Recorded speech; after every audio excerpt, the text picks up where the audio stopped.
Je ne suis pas, je sais pas comment dire. Je n'ai jamais été. Je sais que ça sort. Je ne suis pas un grand fan.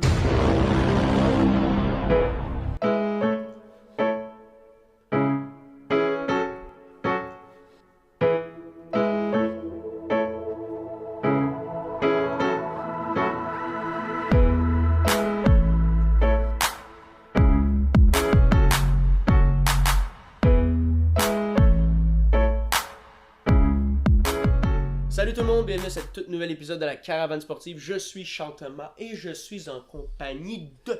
Olivier. Et Jay Way. Oh, La tradition, là. Il va commencer à dire back to back. Yeah, they want it bad. Aujourd'hui, on revient sur un sujet qu'on a déjà fait mais qu'on avait bien aimé faire. C'est les hot takes, les opinions impopulaires en lien avec le sport. J'en ai une, Oli en a une, Jay t'en a une. Qui veut ouvrir le bal? Moi, je dirais que tu y ailles. Ok, vous voulez que j'y aille? Bon, ben... Ok, attachez votre truc parce que ça va pas vous plaire, hein. Puis, je le tiens à dire, hein, les hot takes, c'est pas juste pour faire réagir, c'est vraiment des opinions qu'on a pour de vrai. Cette semaine, vous savez les boys, moi c'est le hockey, c'est pas tant mon sport. Puis mon premier hot take qui discutait de Sekou Koivu, c'était sur le hockey. Je retourne avec le hockey, les boys. Puis, je vous suggère de peut-être me laisser expliquer mon point avant d'embarquer sur le débat pour que ce soit plus fluide. Qu'est-ce que vous en pensez? D'accord. Donc, mon hot take, c'est que le hockey de la Ligue nationale devrait toujours se jouer à 4 contre 4. Ouh là là. Pourquoi? Parce que je trouve que... Puis on en a parlé au dernier podcast, que comment c'était le fun quand il y avait des joueurs rapides, de l'attaque et tout, puis qu'on était plus dans cette dynamique de gros joueurs robustes.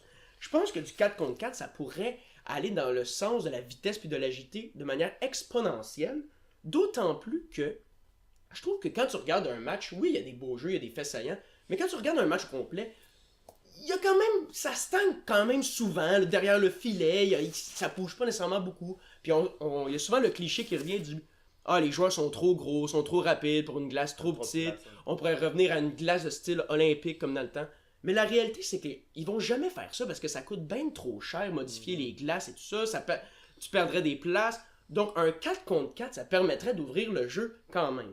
Puis je rajouterais que, et là, c'est là que ça va peut-être fâcher, ça permettrait d'avoir, sur du long terme, des joueurs plus talentueux.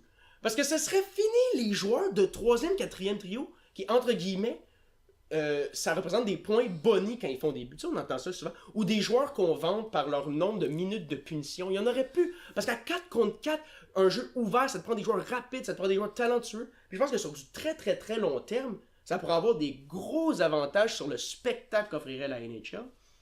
Puis, c'est ça. Puis, au final, dans une équipe, tu aurais aussi moins de joueurs. Donc, le talent serait beaucoup plus concentré. Puis, tu aurais bien moins de joueurs limités en talent, entre guillemets. Ok, je compare des joueurs de hockey avec des hockey. On compare pas des bananes avec des oranges. Là, sont bien meilleurs. Les joueurs de 4e trio, ils me défoncent. Là. C'est pas ça de la question.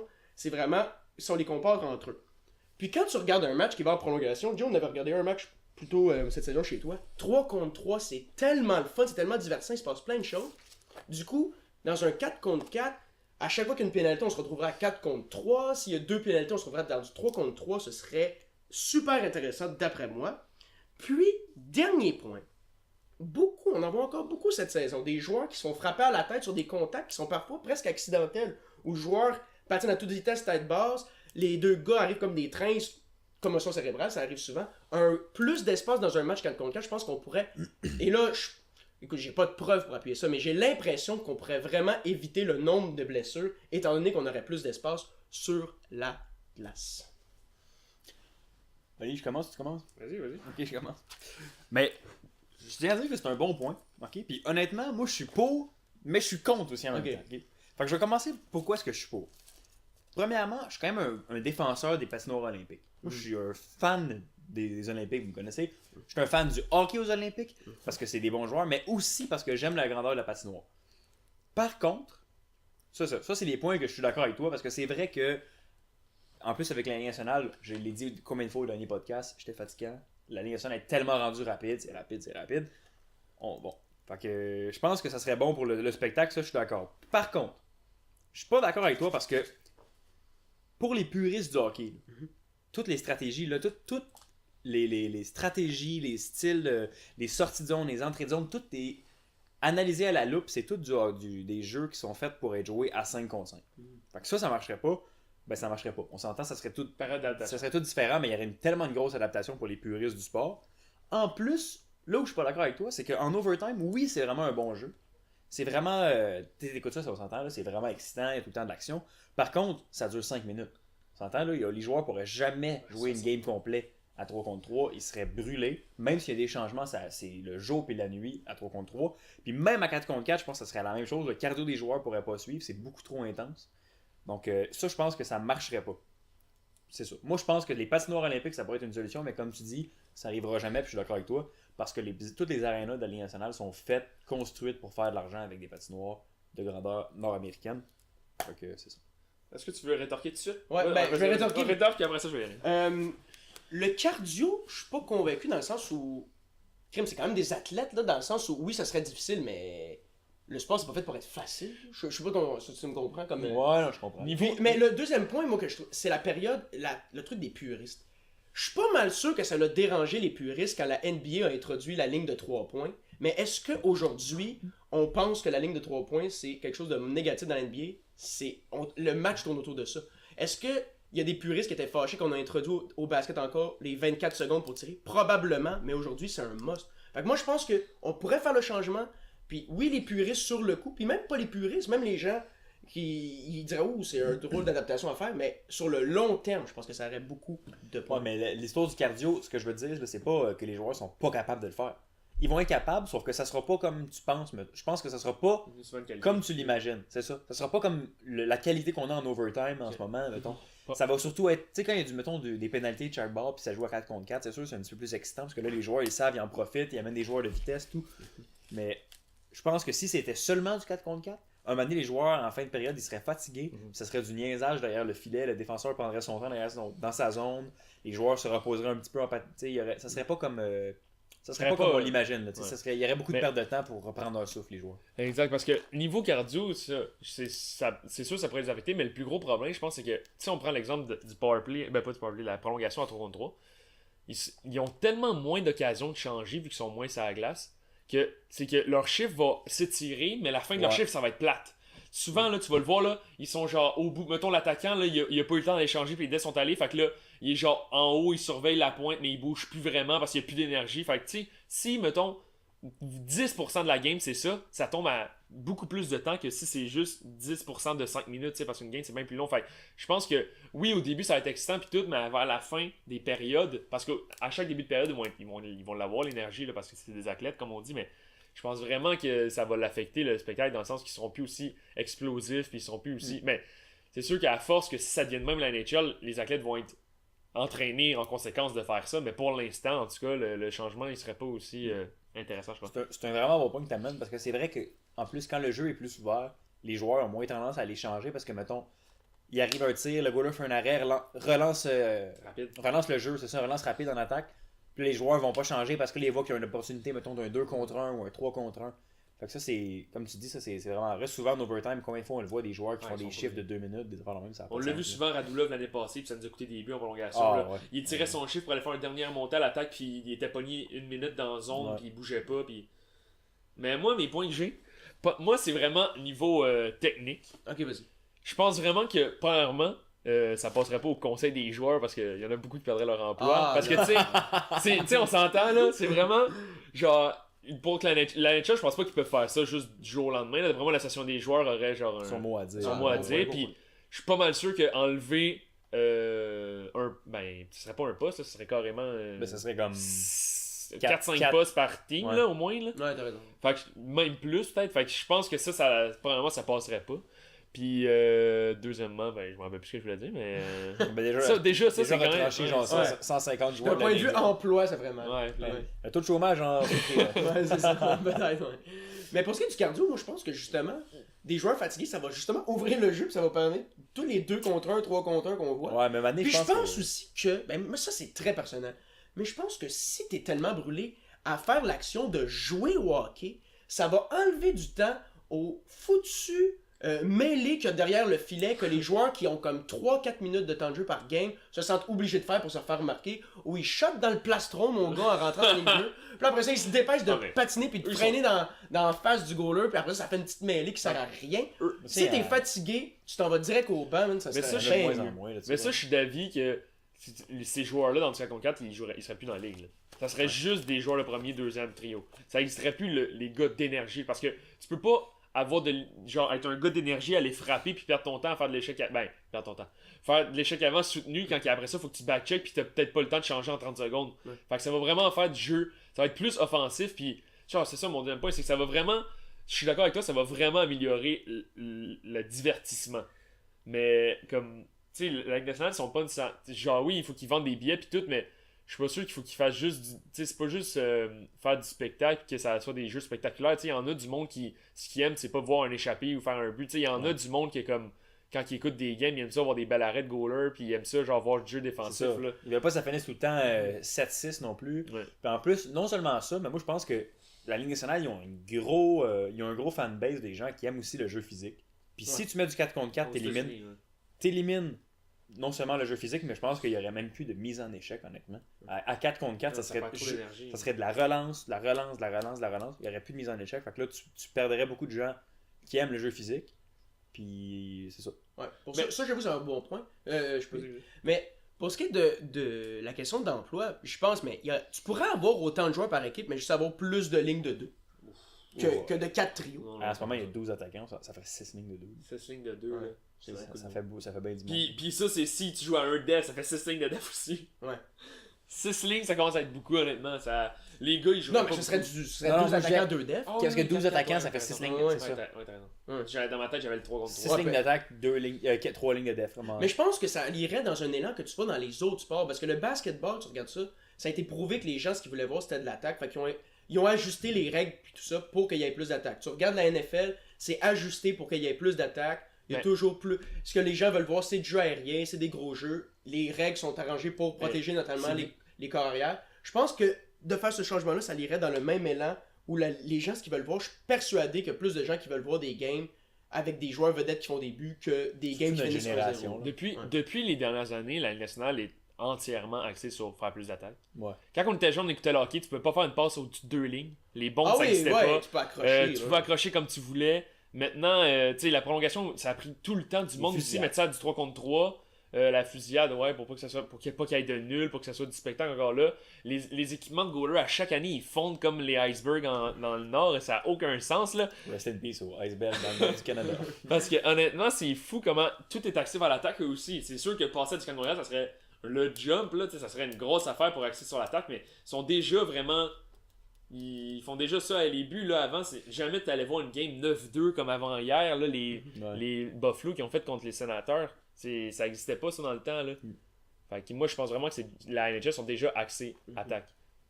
Moi, je pense aussi, là, je vais le redire, là, mais je l'ai dit dans le dernier podcast, j'étais allé voir un match des Canadiens, là, il y a 2 semaines.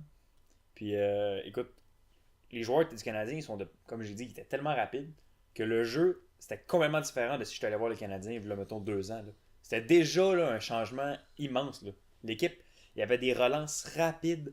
Puis même si c'était du 5 contre 5, puis les patinoires sont des grandeurs nord-américaines, je te dirais que c'était vraiment du jeu rapide. Il n'y avait pas beaucoup de jeu physique. C'était surtout, là, le spectacle était vraiment excellent. Pour vrai, le meilleur spectacle que j'ai vu en direct. Puis ça fait longtemps que j'avais, même à la télé, là, j'avais pas vu un match aussi bon que ça de hockey. Là. C'était bon. Puis je pense que ça s'enligne vers ça. Là, la Ligue, comme Oli a déjà dit, ça appartient aux jeunes. Là, puis c'est vraiment axé sur la vitesse maintenant. Il n'y a plus vraiment de... Ça n'existe plus des goons, ça n'existe plus... c'est vraiment le jeu physique est à la baisse, mais c'est pour le mieux. Là. Ouais. Donc, mais honnêtement, c'est une bonne suggestion. C'est un bon take. On clappe pour ça, les gars? Ouais, on clappe. Ben, je vais enchaîner si ça vous dérange pas, les gars. Vas-y, Jay. Là, j'ai un take, ça sera pas très long parce qu'il n'y a pas grand chose à débattre là-dessus. Mais c'est un take que je veux dire. Parce que je veux partager mon opinion. Peut-être que d'autres personnes vont se manifester. Likez et partagez. Je ne suis pas, je sais pas comment dire. Je n'ai jamais été. Je sais que ça sort, je ne suis pas un grand fan d'Henri Richard. Sans dire que je déteste Henri Richard, je te dirais que je ne suis vraiment pas un grand fan d'Henri Richard. Mais pourquoi, Jay, n'es-tu pas un grand fan d'Henri Richard? Écoute, On parle ici du gars qui a gagné le plus de Coupes Stanley pour non-canadiens. Ouais. Regarde. Les glorieux. Parle-moi pas là-dessus. Il a profité de bons coéquipiers. Non, moi je trouve honnêtement, je le sais pas vraiment pourquoi les gars. Je suis pas un grand fan d'Henri Richard, mais Toto tu le sais, ça a toujours été de même. Ouais, c'est vrai. Genre c'est pas quelque chose que j'invente puis le tech, je ne suis pas un fan d'Henri Richard, je sais pas pourquoi j'aime toutes les légendes du Canadien ou presque. Tu sais, le gars, c'est un grand-père aujourd'hui, là, j'ai pas de raison de l'haïr, mais je sais pas pourquoi, je l'aime pas. Puis Henri, je pense que ça a commencé, je vais vous expliquer, je vais partir un petit peu dans mon passé. Fut un temps où j'avais écouté le film Maurice Richard quand j'étais jeune. Okay? Puis j'étais devenu comme un fan de Maurice Richard après ce film-là. Puis j'avais regardé plein de vidéos sur YouTube de Maurice Richard. Okay. Dont la vidéo de son dernier match au Forum qui se fait acclamer pendant comme 28 minutes, ça n'a pas de sens. Puis dans cette vidéo-là, c'est le dernier match au Forum, fait qu'il avait fait venir toutes les légendes des Canadiens. Puis il était tout en rond, puis le dernier joueur évidemment à embarquer sa patinoire, c'était Maurice Richard. Parce que c'est le cœur du Canadien de Montréal. Puis Maurice Richard embarque sa patinoire, puis là, c'est parti. L'ovation qui ne finit plus. Tous les joueurs anciens l'applaudissent chaleureusement. Les partisans ont les larmes aux yeux. Tu sais, c'est comme le scénario idéal. Là. Tout le monde applaudit, tout le monde est en larmes. Tous les anciens joueurs des Canadiens ont le sourire aux lèvres. Ils regardent Maurice Richard, puis sont impressionnés de le voir. Sauf Henri Richard. La caméra le filme un moment donné. Il a les deux bras croisés, il n'applaudit pas, puis il a une face, là, il a l'air... Tu vois la jalousie dans ses yeux. Puis c'est depuis... le grand... il met des... Oh là là! Puis c'est depuis ce moment-là que le nom d'Henri Richard ne me revient pas. Incroyable. Fait que je vous dirais que je suis pas un grand fan d'Henri Richard, à part cette raison. Je pense en fait, gars, il y a aucun doute, c'est pour ça que je suis pas un grand fan d'Henri Richard. Puis le vidéo, si vous voulez, je vais essayer de trouver le moyen qu'on puisse le rendre accessible. Je vais m'écrire à quel moment allez cliquer, vous allez voir que tout le monde applaudit. C'est le moment le plus beau de l'histoire du Forum / des Canadiens de Montréal. Puis puis Henri Richard décide de bougonner ce soir-là. Donc c'est ça mon take. Puis est né ton hate. Mon hate d'Henri Richard. Ça a commencé là, puis je pense que je serai jamais capable de m'en remettre. Mais moi, je pense que ça a commencé plus comme une... Ça a commencé de même, mais ça s'est surtout traversé le temps par une blague, puis là, tu l'entretiens pareil, parce que dans le sens, quand tu vois... Si tu verrais Henri Richard, tu y cracherais pas dessus, là. C'est plus comme... Au début, tu... j'espère! non, mais... Je veux dire, je l'haïs pas, là. Je suis pas comme... Je veux pas... C'était quasiment un running gag, là, ça. Puis ben, là, écoute, c'est un running gag, mais pour de vrai, Oli, je l'ai jamais vraiment aimé. Je sais pas pourquoi. À chaque fois qu'il y avait des événements d'anciens Canadiens, c'est vraiment lui que je voudrais le moins voir. C'est genre Henri Richard, comme... Tu sais, j'irais, mettons, donner du sang à la collecte de sang des Canadiens, je verrais Henri Richard. Puis je voudrais même pas qu'il vienne me voir, tu sais, je l'apprécie pas, Henri Richard, là. Ouais, mais je comprends pas pourquoi Henri Richard, mais je comprends le hate qu'on peut avoir envers des athlètes, même si on les connaît pas, comme il y en a qui nous reviennent pas, Colin, comme moi, Patrick. Ça n'est pas parti, ces anciens Canadiens. Mais moi, je trouve que Henri Richard, c'est peut-être le pire pour avoir du hate. Comment ça? Mais Kim, c'est comme le plus grand champion de l'histoire de Montréal.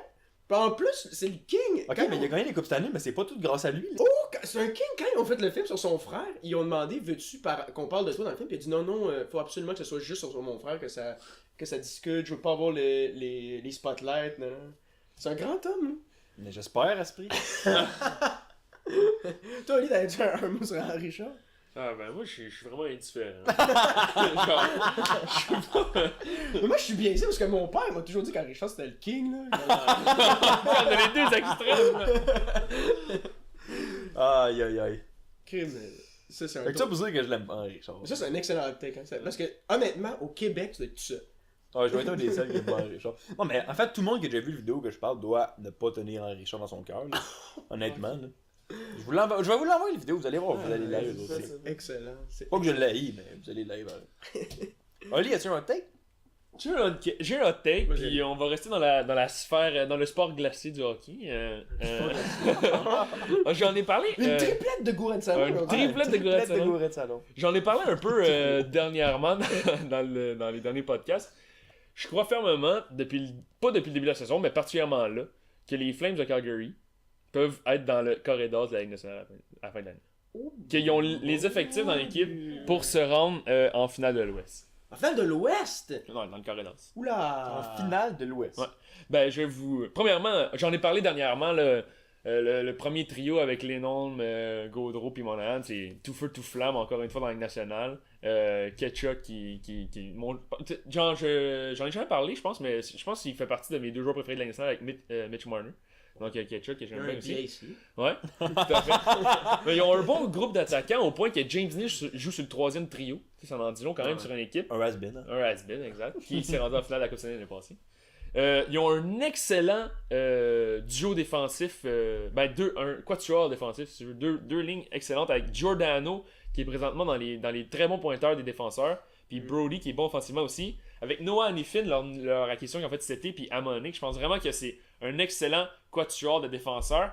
Le seul bémol, un peu, c'est le gardien de but. Mais je pense que s'ils sont capables d'aller chercher un goaler d'ici le trade deadline, un bon deuxième qui pourrait épauler Mike Smith, il pourrait vraiment se rendre loin puis il pourrait surprendre. Puis encore là, on en a parlé dernièrement, c'est encore les jeunes le vent des jeunes qui souffle sur la Ligue nationale. Là. C'est vraiment eux, ils sont transportés par leur jeunesse puis je trouve ça vraiment beau à voir, mais je suis vraiment à fond dans les Flames cette année.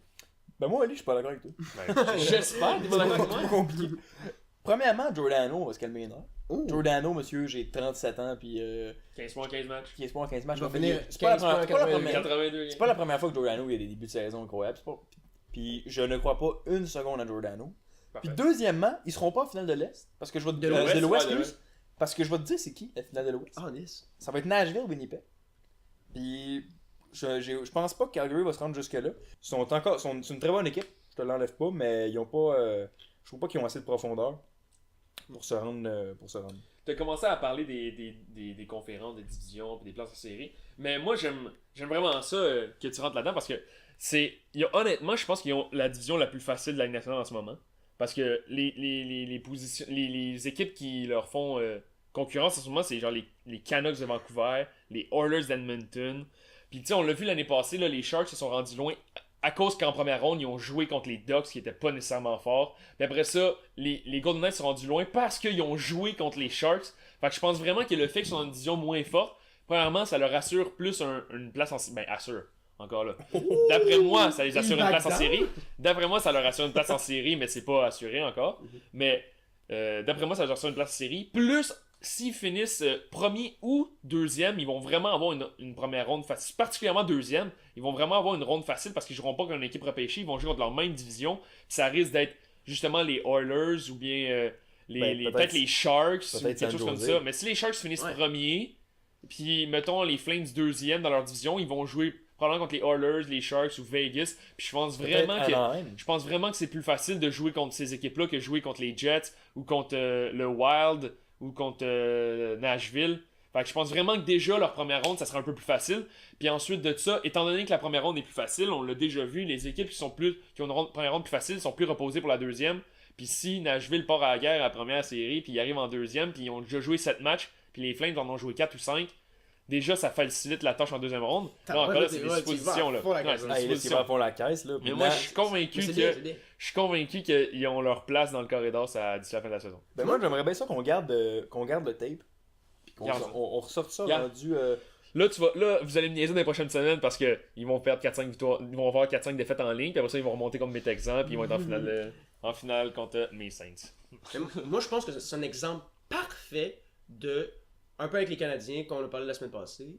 On saute trop vite en conclusion parce que ça va bien. Mais t'as dit le bémol, Oli. T'as essayé de nous passer ça comme un petit bémol. Mais le fait qu'il n'y ait pas un très très bon gardien de but. Puis que tu penses que l'atteinte d'un corridor nécessite un échange, ça c'est un mastodonte de bémol. J'ai pas dit qu'il nécessite un échange, j'ai dit s'il apporte un deuxième goaler pour l'épauler. C'est que si t'as une bonne rotation de goaler, comme à un moment donné on avait eu Price puis Alak dans le temps. Mais ce sera pas du Price puis Alak là-bas là. Non mais je veux dire un duo, c'est Mike Smith. Bon. Puis l'autre c'est leur deuxième goaler. Leur deuxième goaler. Ouais mais Price dans ce temps-là c'était pas Price. Price dans ce temps-là, c'est pas pour rien qu'on voulait garder Alak dans ce temps-là, c'est pas pour rien là. Oh, Alak qui fait très bien avec les Bruins. Premier de la ligue en ce moment dans les moyennes et tout. Mais ouais. moi, je pense vraiment. J'ai pas dit qu'il fallait avoir un premier goaler. J'ai dit qu'il fallait quelqu'un pour l'épauler. Comme si t'as deux bons 1,5, t'es capable de te rendre loin avec l'équipe pion. Là. Parce qu'ils en scorent des buts, eux. Ben, je suis pas d'accord, parce que je trouve que la technique 2 goalers, c'est bon en saison, mais en série, c'est des 4 de 7. Là. Faut que tu gagnes live, pis tes Tu mets goalers. ton meilleur C'est goaler. comme avoir 2 bons corps arrière au foot, comme les deux peuvent pas jouer, là, dans le sens où ça va être un à la fois. Fait que si t'as pas un excellent gardien de but, tu te rendras pas aussi loin. Puis s'il y avait le malheur, puis c'est sûr ça va arriver, là, les Sharks vont remonter éventuellement. Un 4 de 7 contre les Sharks, je te garantis une victoire de San Jose. Là. Même si on connaît un début de saison houleux, c'est sûr que des gars comme Carlson et tout, ça va remonter la pente aisément. Puis moi, je te garantis que la jeunesse des Flames, c'est peut-être payant en début de saison, mais ça va les rattraper non seulement en fin de saison, mais s'ils devaient aller en série, l'expérience va parler. Moi, j'ai pas grand chose à dire de plus que ça. Je suis vraiment d'accord. Moi aussi, je vois les Sharks dans une série 4 de 7, je pense que les Sharks passent au travers de Calgary. Là, parce premièrement, ils ont plus de profondeur, ils ont une meilleure Ils défensive. ont pas plus de profondeur. Meilleure défensive, les Sharks. Les Sharks sont pas de meilleurs défensifs que Calgary. Ouh. C'est pas parce que t'as deux des meilleurs defs que le reste est bon. Est-ce que tu connais Brent Burns, Joachim Eric Ryan? Est-ce que Il est tu connais pas Joachim mauvais, il est très bon. c'est un excellent défenseur. Est-ce que tu connais Justin Brown? Il patine très Est-ce bien. que tu connais Brandon Dillion? Un C'est bon 3 revers. défenseurs que je viens de te nommer. Est-ce que tu les connais? Ils font partie de leurs défenseurs, Jay. Puis c'est pas parce qu'ils ont 2 excellents défenseurs offensifs, puis Marc-Édouard Vlasic, qu'ils ont la meilleure def de la ligue. C'est vrai que Carlson, Vlasic puis Burns, c'est vraiment une défensive ordinaire. Hein? Non. Moi, je te dis, Regarde, tu prends 3 bons defs, plus un contre, c'est trois contre trois 4 bons defs. C'est 3 exceptionnels ça défenseurs. défonce les devs de 3 exceptionnels défenseurs. Mais ce qui arrive aussi, c'est que t'as beau avoir Burns puis Carlson, mais ils jouent jamais sur la glace en même temps, premièrement, fait que ça ils Justement, peuvent pas. ils ont tout le temps ils ont pratiquement tout le temps un extraordinaire défenseur, ça n'a pas de bon. Mais c'est vrai que, tu sais, Il n'y a pas juste les tu Sharks. vas voir de toute façon. Carlson, Ouais, c'est ça. ouais, mais dans leur division, là, mais là, vous voulez parler des concurrents numéro 1, probablement, de eux dans leur division, parce qu'après ça, ce sera pas McDavid d'Edmonton qui vont se rendre loin, ou bien les Elias Peterson de Vancouver, mais ils ont pas de 3e, puis de 2e, puis de 4e trio. Puis le 2e trio en ce moment, il est littéralement transporté par Timo Meier, c'est le seul qui joue en ce moment. Puis oui, ok, Couture, il fait sa part de points.